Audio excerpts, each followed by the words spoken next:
Good morning, everyone. Welcome to Higher Moment Mastermind, weekly session to answer your toughest job search questions. My name is Shira Lotzar. I am joined by my colleagues, KiKi and Mike Robinson and Corliss Jackson. Julian Bois is not able to be with us today, but we are going to have a rousing session today.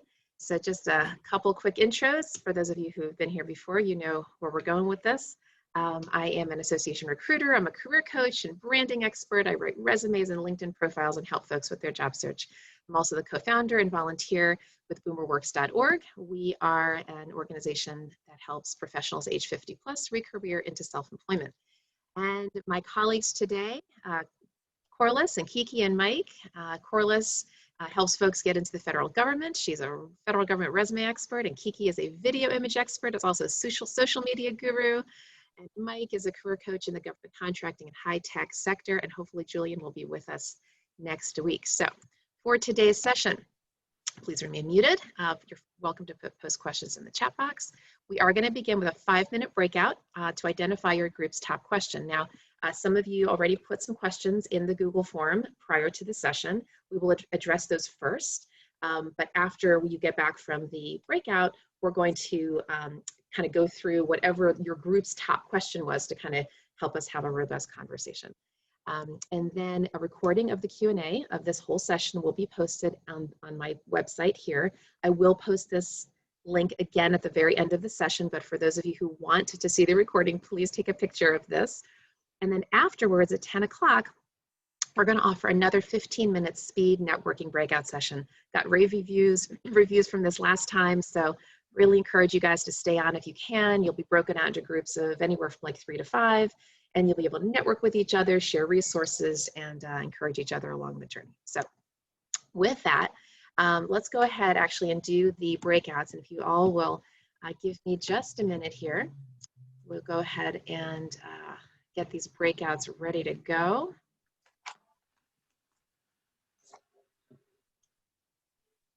Okay, and you're going to be broken out into groups of 3 or 4. And when you're in, and in order to get into your groups, for those of you who have not done this before, you will have, when I hit the button, you will have a little box and there'll be a little blue join button. So hit the blue join button to get into your room. When you're in your room, just talk for about 5 minutes around what your top job search question is. When you come back into the room, make sure that there's a scribe, somebody who can put your question into the chat box. Okay, so here we go.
Carolyn, we're all going into breakout rooms to just talk for a few minutes about top job search questions. So you're welcome to hit the join button and enter your room.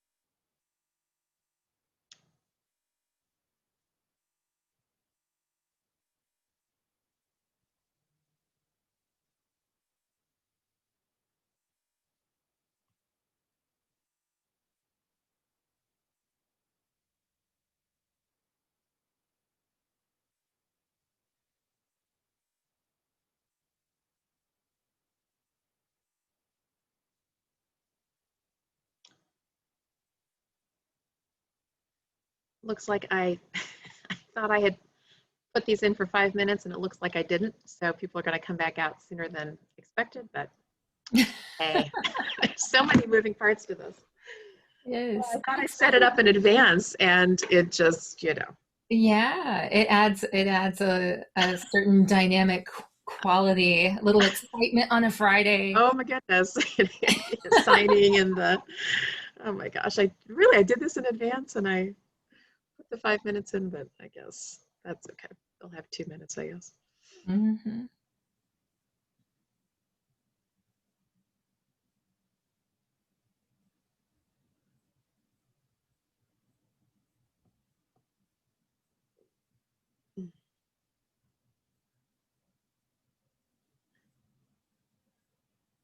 It just goes by so quickly too. Mm-hmm. Oh, you know what? I am wrong. They're actually in there. Oh, it says 15 minutes. All right, I'm gonna have to close rooms. So it's the other way around. I didn't put it in for 1, I put it in for 15. That's what it defaulted to because of the speed networking, but that's okay. So it's already been, let's see, it's 11:26. So I guess at 10 minutes, I'll go ahead and close it.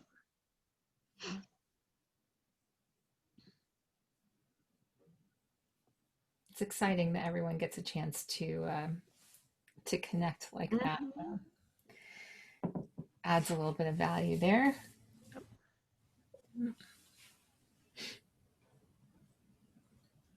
I've definitely been hearing about more organizations that are making the decision to lay Yep. some people off, and so I know.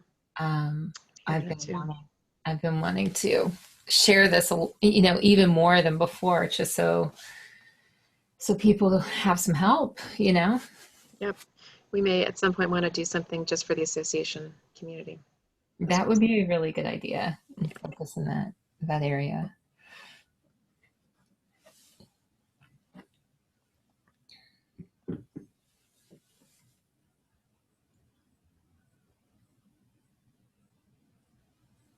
I'm going through and finding.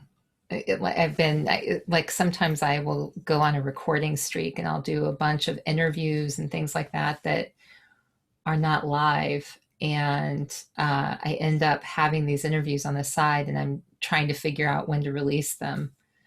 And I'm in the process of releasing some of those right now.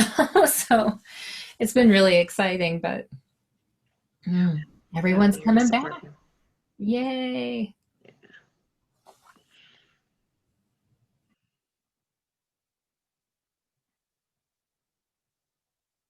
And it automatically gave them another 60 seconds.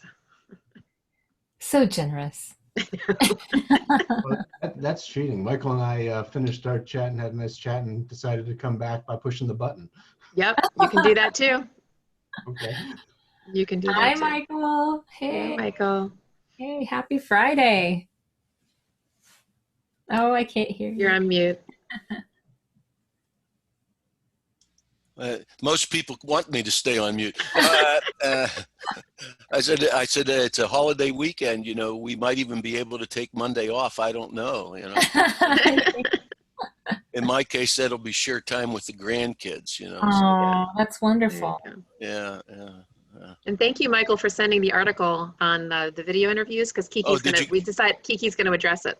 Oh, great. Yeah. Thank you for that. Well, KiKi knows what she's talking. She kind of does. People will get, yeah, no, there's not a kind about it. It's absolutely true. Aww. If I didn't have to work, I'd watch more of yourself, both of you. If I didn't have to work, I'd watch a lot more of both of what you do. But once in a while, I got to make some money, you know. Well, there's that whole money thing. Anyway, well, welcome back, everybody. Hope you had a good few minutes there together. So as I mentioned, we're going to address the advanced questions first. But in the meantime, feel free, whoever was the scribe for your group, just pop your top question into the chat box, and then we will address that after we're done here. So first question is how to get back into the workforce after being out several years due to a parent dying, and also can someone recommend books, videos, inspirational material to get back in the workforce? I'll take a first crack at this, and then Mike, if you, and Corliss even, if you'd like to jump in here. So one of the things about getting back in the workforce after being out for several years for whatever reason, particularly a personal one, one of the tips that you can use is on your resume to have a section. So you know how in your chronological resume, you know, you have your company and title and dates. Well, if your lapse in employment was most recent, and even if it was a long time ago, to account for that time, you can have a section, just an entry, as if it were a job, and you can call it personal sabbatical. Personal sabbatical.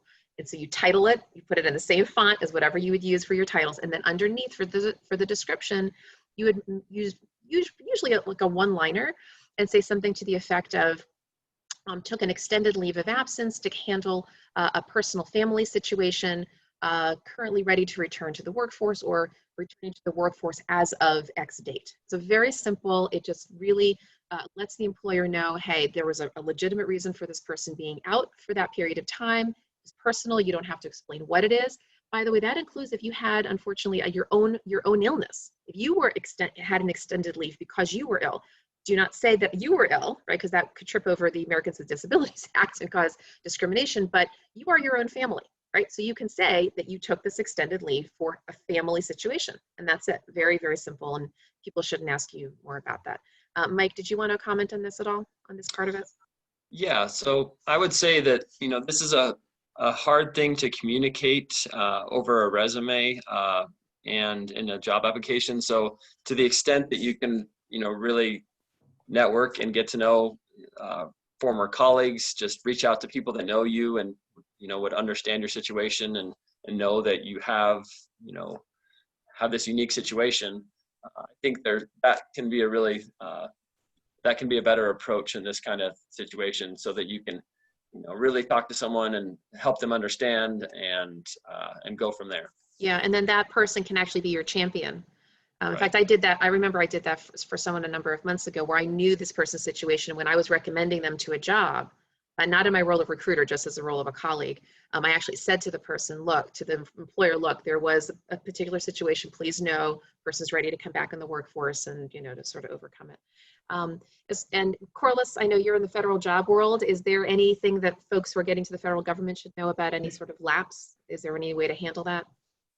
Well, the federal government does not care about gaps up until about 18 months. And then they just want to know that you, let me put it gently, weren't in a place you probably shouldn't have been. And after they kind of have that, you know, after they're, you know, they realize that that's not the case, then, you know, anything that you can do around the sabbatical piece or the leave of absence is fine. You still have to show that you have the experience to do the job. That doesn't, you know, go away. But, you know, definitely gaps are less of an issue in the federal sector, I think, than in the corporate sector. Okay, good. Thank you, Corliss. As far as books and videos and so forth, there are really too many to count. Honestly, we could go on and on about those. I would say networking is really going to be your most important tool for anyone really in job search, but particularly those who are trying to get back in after a while. And a lot of us have videos on our websites. I know I do. You go to purposefulhire.com and go to the job seeker tab, and then there's a button that says Shira Speaks to Job Seekers. I have a whole bunch of videos of previous sessions that I've done. Corliss, I know you've got a whole bunch, like 20 some odd on your website, right? federalJobResults.com. Yes, in terms of getting to the federal government. Yep, I'll put it in the chat box. It's actually on my YouTube page. Perfect, perfect. And then the last screen today at the very end, where I'll be putting up a slide of local job support groups, which all have wonderful coaches and consultants who come in and speak on a regular basis to the workforce. Okay, so moving along. How to recover from bad interviews that may have cost you the job offer, and how to prepare for an interview. Well, the second piece is clearly something that we could do a whole deep dive on, and we don't have time for that today. As far as recovering from bad interviews, that's a tricky one. Actually, I'm going to turn this over to Mike real quick, because Mike used to be a corporate recruiter, and I'm sure he's had many situations. I mean, I have myself as a third-party recruiter. Mike, do you want to address this one first, and then I'm happy to jump in. Yeah. So yeah, this is a good question. It is hard to recover from a poor interview showing. So I would say that if you can actually have communication, and maybe it's in the form of an email where you're just explaining that this was the situation, or there was some extenuating circumstances, or there was some misunderstanding about expectations. You know, I would try to just explain something to the effect of, these were extenuating circumstances. This was not my normal interview performance. So otherwise, it's really hard to recover, because as you can imagine, you know, there's usually a fair amount of candidates, and so they're going to move on to someone else. Yeah, and and I agree with Mike, that is presuming you know why it was a poor interview, right? If you know what you did, or you misstepped, misspoke, that kind of thing, you can sometimes overcome that. If it was just a chemistry thing, that is what it is, right? And not too much you can do. In terms of how to prepare for an interview, again, we could do a whole deep dive on this. I'm just going to give a couple quick tips, Mike, Corliss, if you want to. Actually, KiKi, we're going to put you, I have a place for you in number 5, because KiKi is a video expert. So we're actually going to talk about colors to wear on a video interview. She's got lots and lots of tips for video interviewing. We're going to deal with one of them today, so we'll deal with that in just a minute. But in terms of preparing for an interview, one of my biggest tips is research, research, research. Never treat a job interview as if it is the same job interview that you're doing multiple times. Just like you are a unique candidate, and you want that interviewer to have a deep conversation with you. Not that they always do, but they should. You need to be having a deep and a rich conversation with them. The more you can research about the organization, about the industry, about the individuals who work in that organization, the hierarchy, their current initiatives, their mission, their vision, their values, research them on the web, look at what they are doing, and use LinkedIn to do some informational interviews if you can. So you put the name of the organization in the search bar in the upper left-hand corner, hit enter. You'll see all the people who work there, who are in your LinkedIn network, whether they are first or second levels. Third's a little bit harder to connect with, but try to get as many people as you can to talk to you about the organizational culture, about what's going on, whether it's in that department, what's going on in the industry, whatever you can do to do your homework. Because when you're in that interview, the employer wants to know you care, that you're intellectually curious, that you have research, that you are trying to connect the dots, that you're a strategic thinker. Even if you're applying for a tactical job, they still want some strategic thinking out of you. So the kinds of ways that you ask questions, your questions should not just be generic questions. They should be questions that are very specific around this job, around this organization, around this industry. Show them that you are connecting the dots and you're going the extra mile, and it'll really endear them to you. So that's just one of my big quick tips. Mike, did you have any that you wanted to share? Yeah, so I would say that confidence is really extremely important in an interview. And so what does that mean? That means preparation. So you have to really prepare, do the research that Shira talked about. And how do you, in my opinion, how do you really come to an interview in a confident way? Is you do like dress rehearsals, you do mock interviews, you practice, you know, have someone mock interview you based on your research of the job and what they're likely to ask you, and do some actual mock interviews and practice sessions where you are answering the questions that you think they might ask about. And if you can do a couple of those, then you're going to feel confident. You know, I'm prepared for some things they may ask me, and that's going to come across in your interview. And one more tip along those lines. One of the ways that you're going to feel extra confident is if you know your accomplishment stories. I don't mean your job duties. I don't mean what you just were responsible for. I mean outcomes. When you can really do, when Mike suggested a mock interview, go ahead and go through each of your jobs in the last, let's say 10 to 15 years, and try to find 2 to 3 really strong accomplishment stories and frame them in the following format: SAR, situation, action, result. You'll hear other people use other forms of this: star, par, car. It's all the same thing. It's telling a story. You have the backstory, what was going on in the organization, what was the challenge that you guys were dealing with, what were the actions that you took to solve the problem, and what were the results. Even if the results don't have metrics exactly, but at least you kind of can show that you moved the football down the field and you got a better result than when you started. That's a very powerful way to do it: situation, action, result. Since we're on the interview topic, I'm just going to jump to number 5. And KiKi, I'm going to let you take over here. And there, an article, Michael Butera, who's on this call, kindly shared an article with me yesterday around best colors to wear in a video interview, because this is a whole new world, right? We got to figure out how to look proper. And so I shared it with KiKi, and KiKi has tons and tons of expertise around this. So KiKi, you go ahead and share us your pearls of wisdom on this topic. All right. Well, you know, the first thing I want to say to everyone is that a lot of people get a little concerned about what to wear to a virtual interview because it feels strange to prepare the same way that you would if you were showing up in person. It feels strange to do this from home and to actually show up and be wearing, say, a suit and tie versus wearing something that's a little bit more comfortable. Someone's asked me this question before too about should I wear something that's more formal or that's a little bit more dressed up than I usually wear to an interview. And here's what I have to say.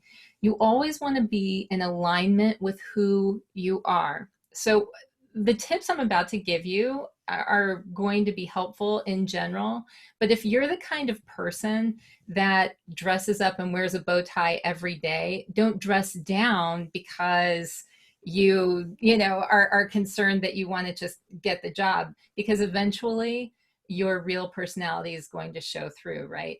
What you want to do is show up in alignment with who you are.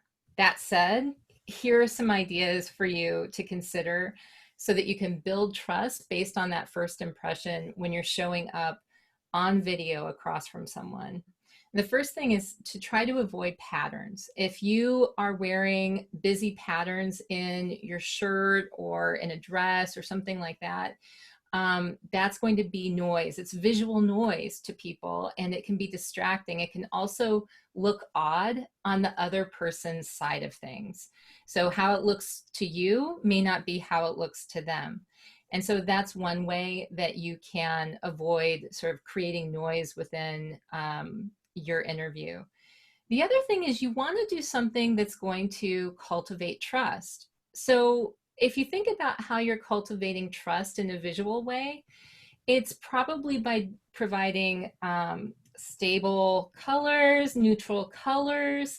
It's by showing up and looking professional, but maybe a casual professional, so that it makes sense for the context of your conversation. So one way that a lot of people do this, and I get a lot of guidance from newscasters, because guess what? They have stylists that come in and spend so much time trying to help them to look better on camera, right? And so if you look at them, a lot of times they might be wearing something where really all you're seeing is a block of color and then a jacket, some sort of jacket that's covering the arms usually on the side. And that's a really quick way to sort of, if you've been working in your office all day or something, to have a more professional presence when you show up for an interview.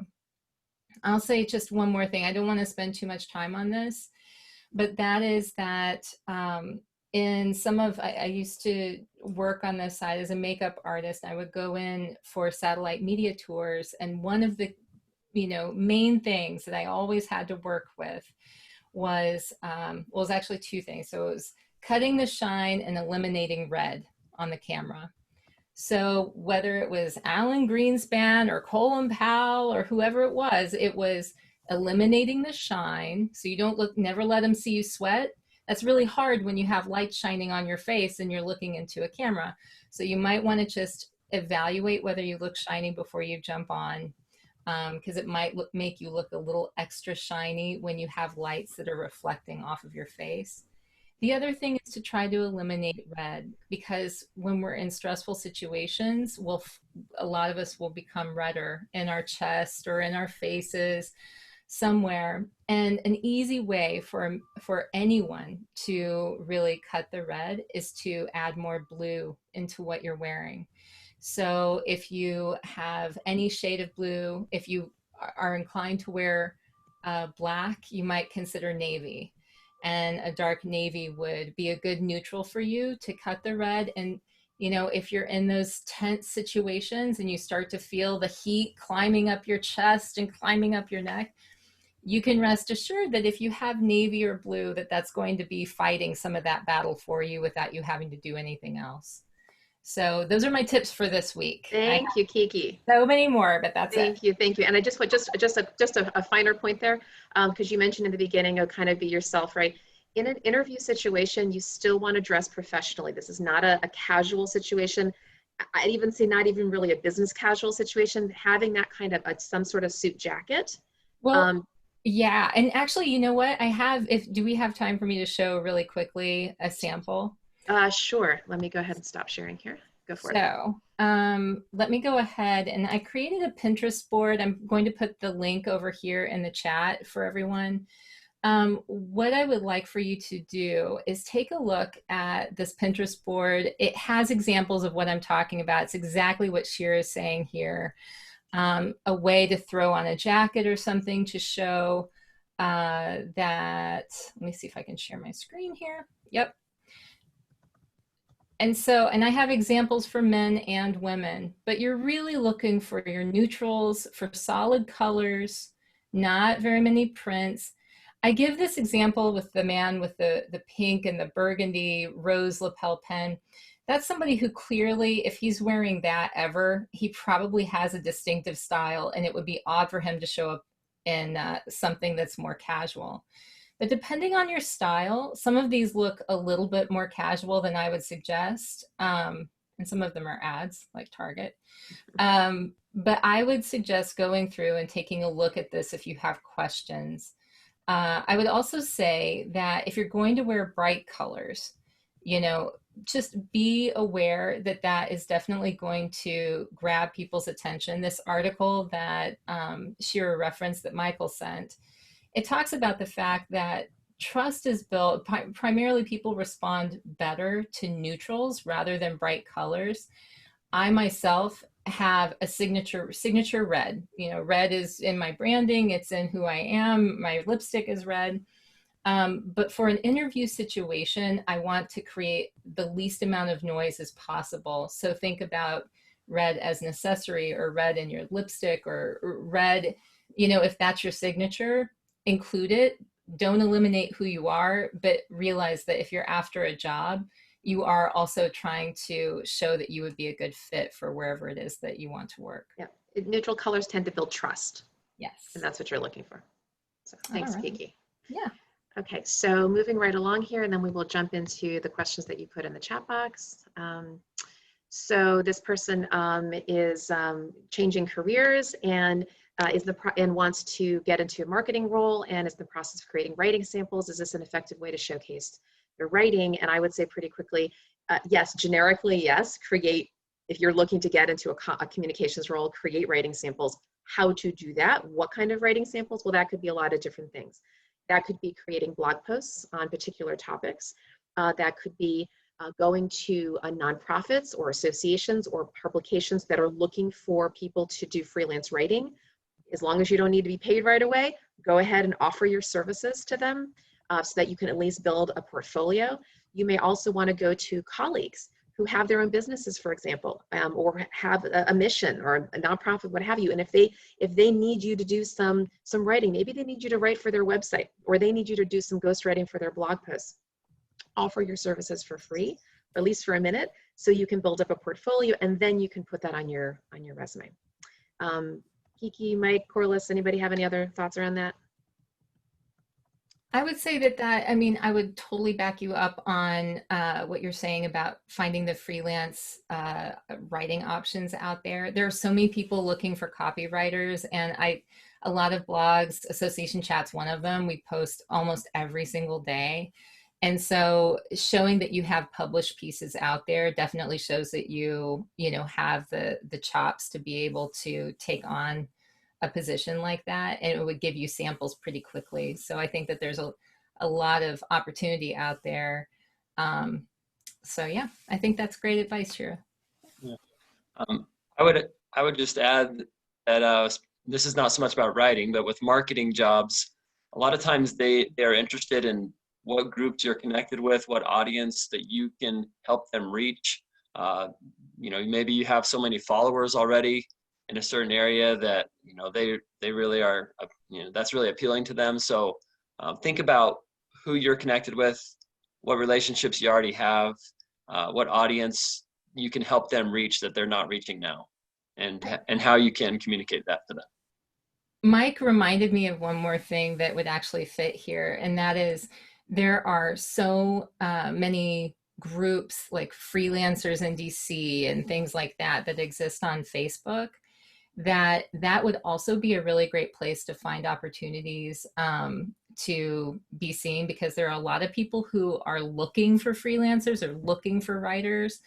And so I would maybe do a little exploration just using the keywords that you mentioned here in social media groups to find out where people have jobs or are looking for jobs. And this is not maybe for your permanent job, but for things that would get you more experience and maybe some extra money as you're building up your portfolio. Thanks, guys.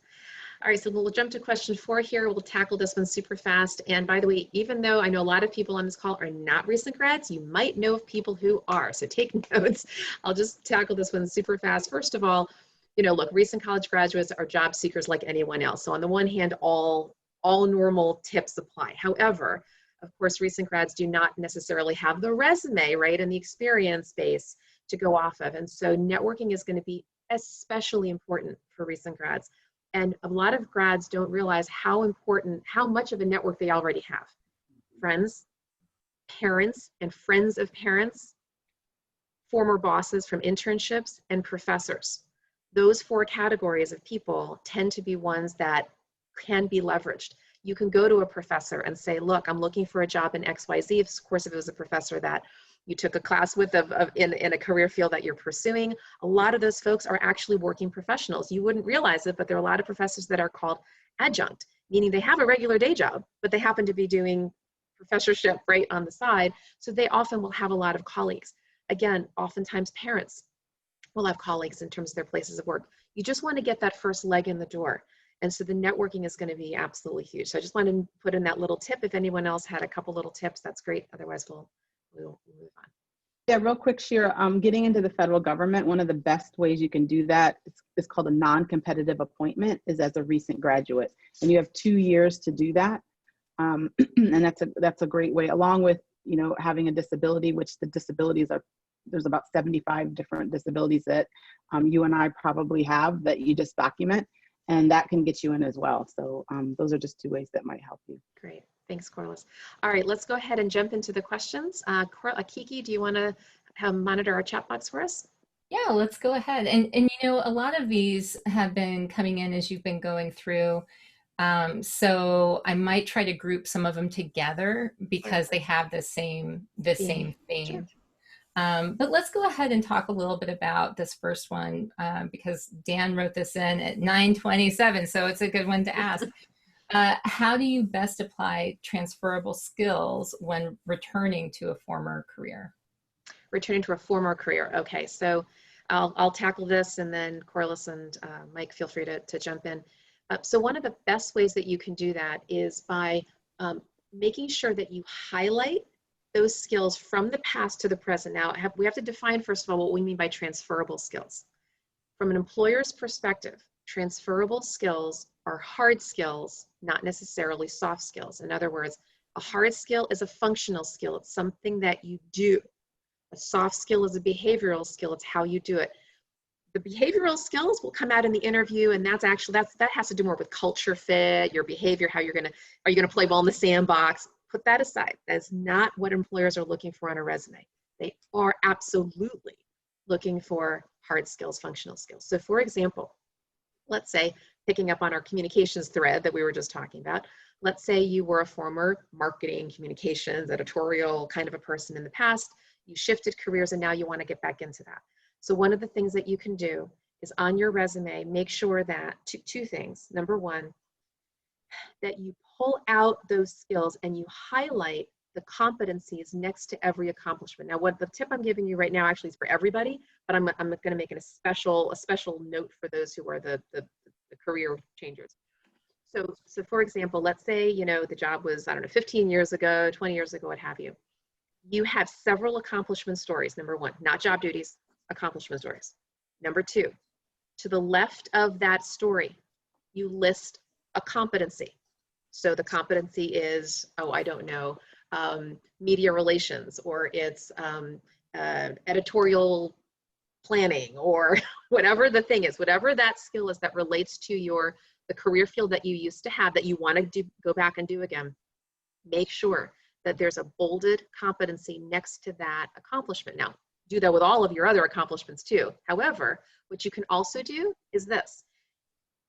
Going back to the jobs that you have done more recently, try to see if there is anywhere that you have actually used those transferable skills, but in a not anything related to your title, but you actually used them. I'll give you a very quick example. Speaking of communications, and I've shared this story before. So years ago, I do career coaching. So years ago, I was coaching someone. He was an attorney. And he came to me and says, I don't know what I want to be when I grow up, right? He just knew he didn't want to be an attorney anymore. Well, it turns out that he wanted to be a writer. How do you turn an attorney into a writer? Well, we went through his whole background and we found every aspect of writing that he had done in his entire career, just pulled it all out. We de-emphasized anything that had to do with traditional legal work. We uplifted everything that had to do with writing, number one. Number two, wrote a LinkedIn profile. That's the 1-2 punch. Wrote a LinkedIn profile. Very important for career changers to do this. In the About section, write a narrative that has an aspirational feel to it, where you talk to the employer, your future employer, and say, look, these are my roots. I'm coming back to them. Or let's say you're just a regular career changer. You've never done this thing before. You explain where you're going, but you also showcase, you sort of salt and pepper in the LinkedIn as well as in the resume where you have actually done these things. So in his case, we pulled out all the writing, created a LinkedIn profile that talked all about his writing passion. He got a job as a journalist with a legal trade publication. Okay? So he was able to get a job in what I call his lane, which is the writing, but he kept his tribe, which is the industry, which is legal. Okay?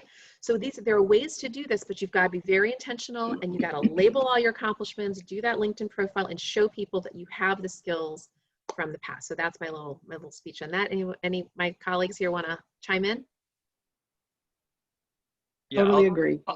Okay. Yeah, I'll add just my thoughts on this is not so much about transferable skills, but generally when you're trying to go back to your former profession, former career, try to show that you, even when you were away, that you were really connected to that profession and field, that you were still part of, going to seminars and conferences or some sort of groups where you were really still dialed in on the field in general, and it was still always an interest of yours, but you just happened to take another path or take an opportunity that was outside of that field, but show that it's something that's been a constant passion or interest for you. And then of course reach out to former colleagues.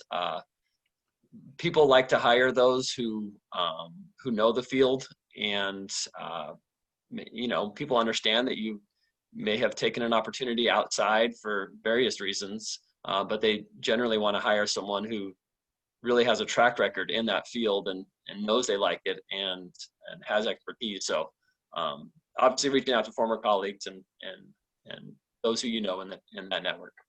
Great, thanks, Mike. All right, KiKi. All right, so for this one, I have to pass it over to Caroline. Caroline said that her group had a question, and I asked her privately. The question hasn't been addressed yet. So Caroline, you're up. Thank you, and I'll try to make this quick. So hypothetically, you apply for a job, you get the perfunctory, sorry, you're not on our list. The job goes away on the job board. Several months later, it comes back up. It's back on the company website, and you've already been rejected once. Do you apply again? Do you assume it was just an ATS rejection or a real rejection? That's a great question. And actually, I'm going to give a real live example of that one. And it actually has to do with this this resume redo that I was talking about. So sorry, I just bring up clients just because that's my experience, right? So I was coaching somebody years ago, and this is exactly what happened to her. She applied for the job. Now, in her case, I don't believe it was an ATS because she was applying to a small organization. So some eyeballs, in her case, she knows, looked at them. She got rejected out of hand, didn't get an interview, nothing. She came to me, we worked together, and we created a resume that was very, kind of like what I was talking about before, competency focused, keyword focused. It was very tailor-made toward this kind of a role. And it gave her such gravitas. The whole resume looked completely different than when she had originally applied. She not only got the interview, she got the job when they reopened this job 6 months later, actually. And that's just the power of making sure that what you're doing is extremely intentional. You're right. It could be that the ATS kicked you out. Absolutely. It could be that the keywords that you had just weren't exactly aligned, and the ATS just, maybe your formatting wasn't right. However, if you can, number one, make sure that your resume is absolutely matched up to that position. Where you look down the list, I mean, you've got to comb these job descriptions word for word and line for line. Do not do a casual screen. Don't just send in a casual resume. It's got to be lined up word for word, number one. Number two, we've talked about this in previous sessions. Get an internal champion. Go to LinkedIn. Pop that organization name in the LinkedIn bar. Find who's there. If the hiring manager is a second level contact, find out who your mutual connection is. Reach out to that person. Get yourself a champion. That's like 75% of the battle. But having that customized resume where the keywords are matched up, can't be overstated. And making sure that the formatting, honestly, is elegant. That's not a light thing, right? You don't want courier font, and you don't want something that kind of looks sort of sparse. You want something that has some meat to it and that's really beautifully laid out, because there's a subtlety there that the employer is going to really feel like you're organized and you're a clear thinker, right? It's kind of like dressing up for an interview. It's the same thing. Your resume is your first impression, just like your interview suit.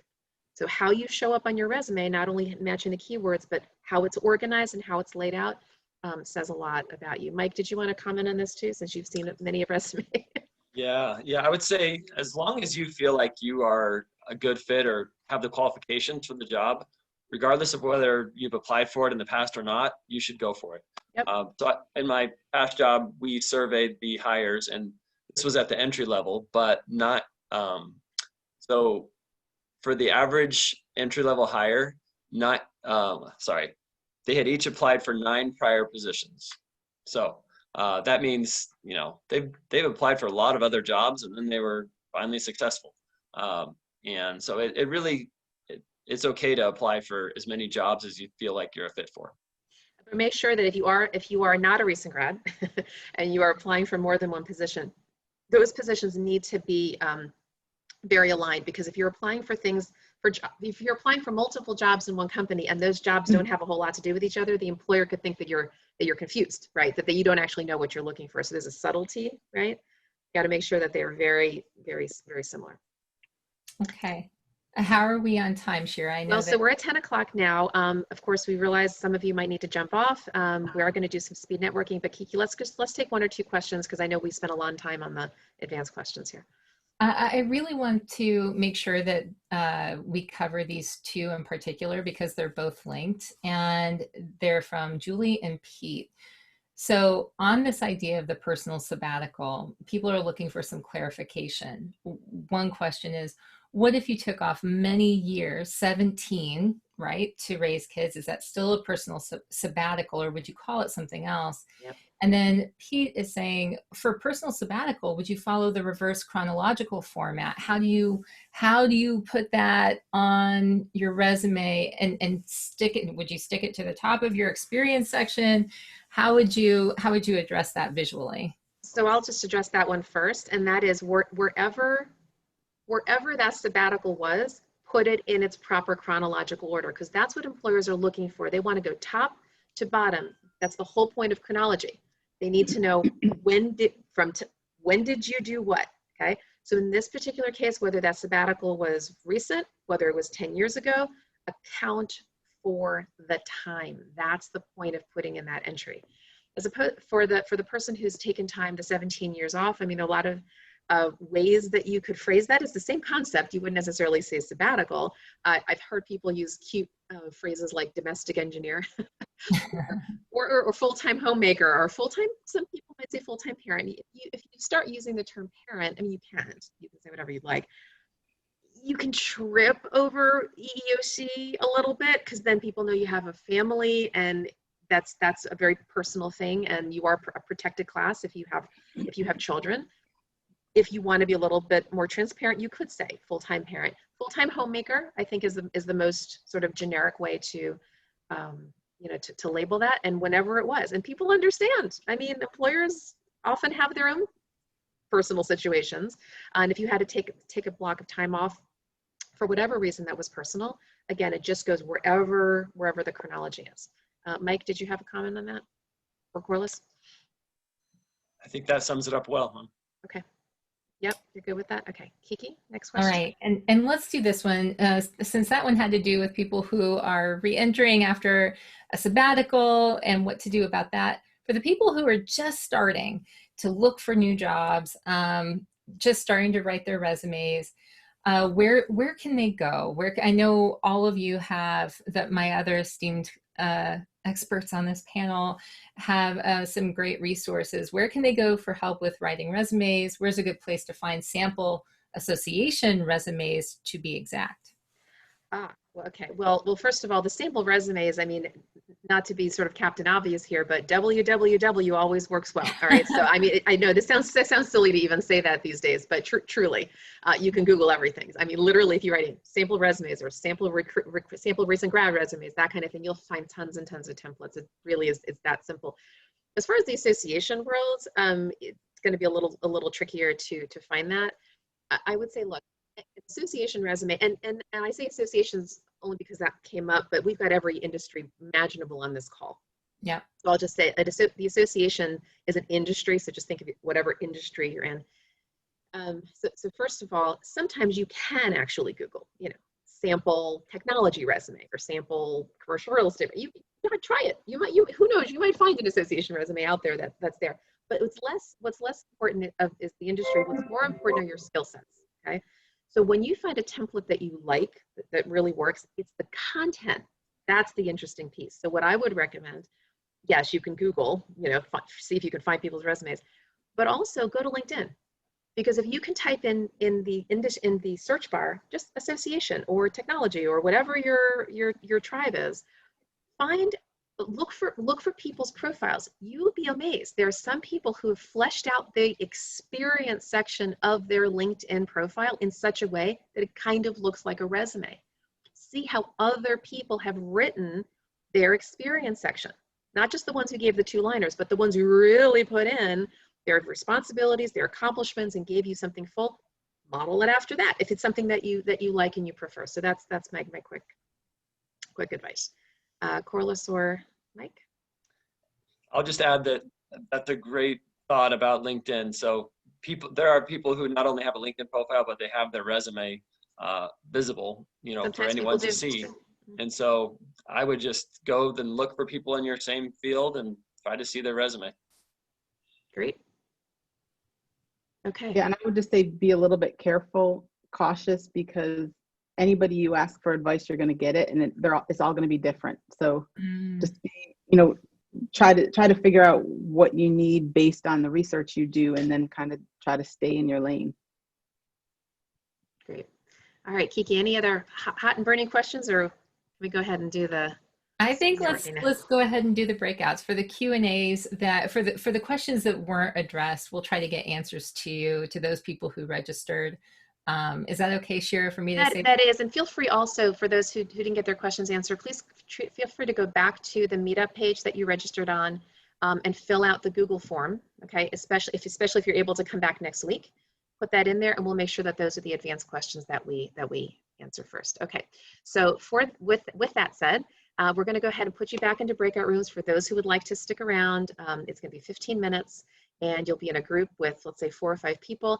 In this group, the best way to do this is for each person to go around the room, obviously state your name, and then I would state 2 things, what I call your tribe and your lane. So your tribe, if you have one, is the industry that you are affiliated with.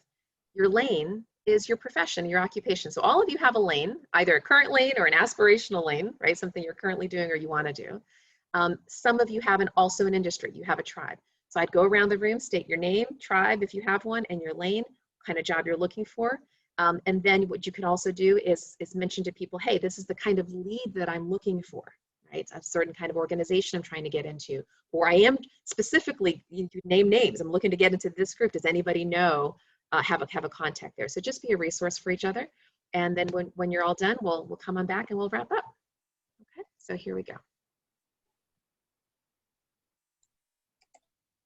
And make sure to hit your join button.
I put on some relaxing music in the background. So You did. I did. I don't know if you can hear it or not. Very, very, very faint. Very faint. Very faint. Yeah, I can hear it. There we go. Nice. Thank you. Yeah. Relaxing. It's a Friday. I want to relax.